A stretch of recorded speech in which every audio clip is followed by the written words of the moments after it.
Bonjour et bonne année à tous. Aujourd'hui, on se retrouve pour la recette de la fameuse galette des rois à la frangipane. Si ça vous intéresse, suivez-moi. Je vous laisse tout de suite avec les ingrédients.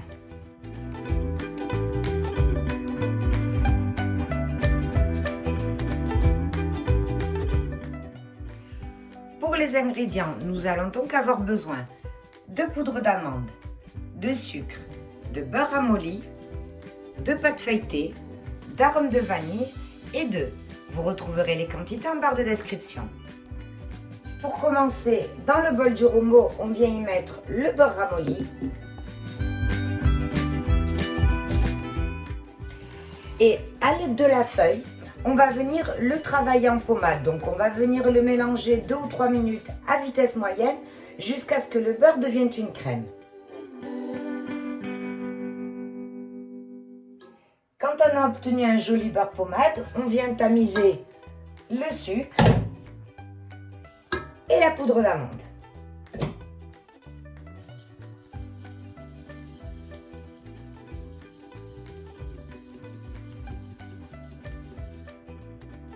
Et on remélange jusqu'à obtenir une pâte.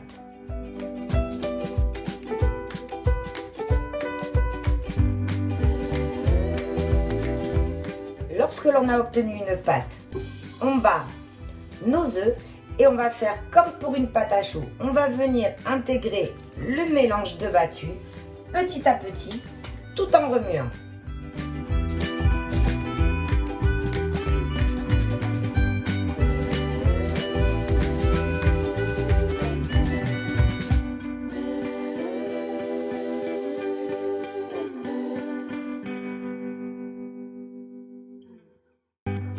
Et pour finir, on vient y ajouter une bonne cuillère à soupe d'arôme de vanille. Et on remélange. Je viens ensuite dérouler ma pâte feuilletée. Donc comme vous pouvez le constater, je l'ai tout simplement achetée en grande surface. À l'aide d'un pinceau, je vais venir mouiller les bords de manière à pouvoir coller facilement ensuite la deuxième pâte feuilletée qui va recouvrir notre galette.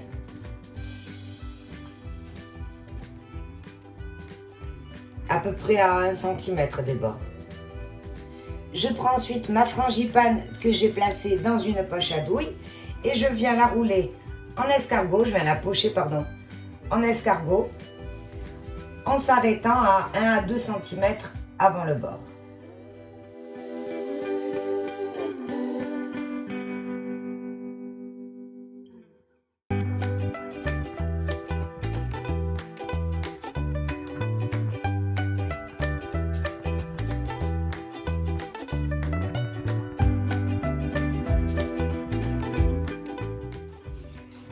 Je déroule ma deuxième pâte feuilletée.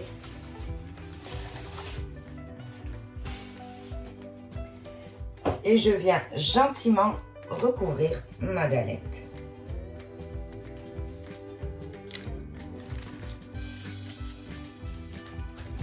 Et comme je vous disais tout à l'heure, on appuie sur les bords. Et vu qu'on a mouillé la pâte feuilletée, ça sera très facile à coller.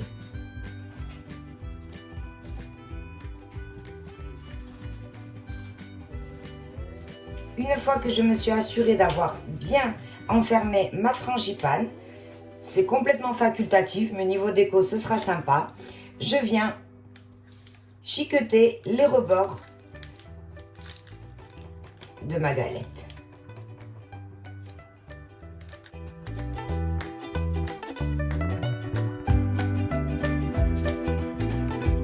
Dans un bol, je mets un jaune d'œuf et 2 cuillères à soupe de lait. Il y en a qui mettent un œuf entier, mais je trouve que la couleur dorée, quand c'est juste le jaune d'œuf et le lait, est beaucoup plus agréable au visuel.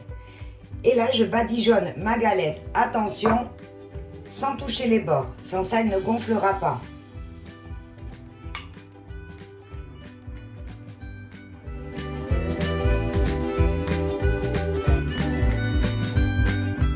Et on vient ensuite, à l'aide de la pointe du couteau, faire des petits motifs. Donc ça peut être ce que vous voulez, hein. La plupart du temps, il y en a qui font des traits. Moi, je vais faire des feuilles, je trouve ça plus joli.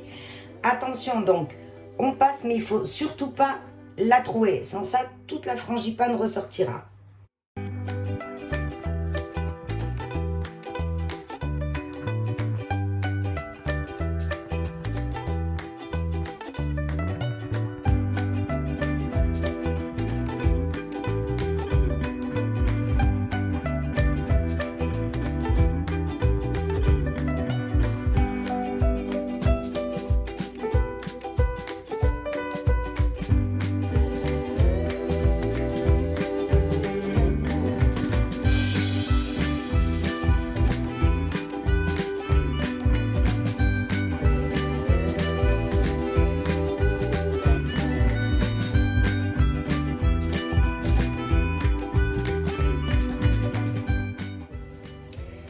Une fois qu'on a fini nos petits dessins, on va venir y faire des petits trous. Pour faire sortir l'air, faites attention de ne pas trouer dans le milieu. Donc des petits trous tout autour de la galette. Et il n'y a plus qu'à enfourner à 170 degrés entre 50 à 55 minutes. À la sortie du four, on laissera refroidir sur une grille. La recette est terminée, j'espère qu'elle vous aura plu. Si c'est le cas, n'hésitez pas à vous abonner et activer la petite cloche pour ne perdre aucune de mes recettes. Merci, on se retrouve pour une prochaine vidéo.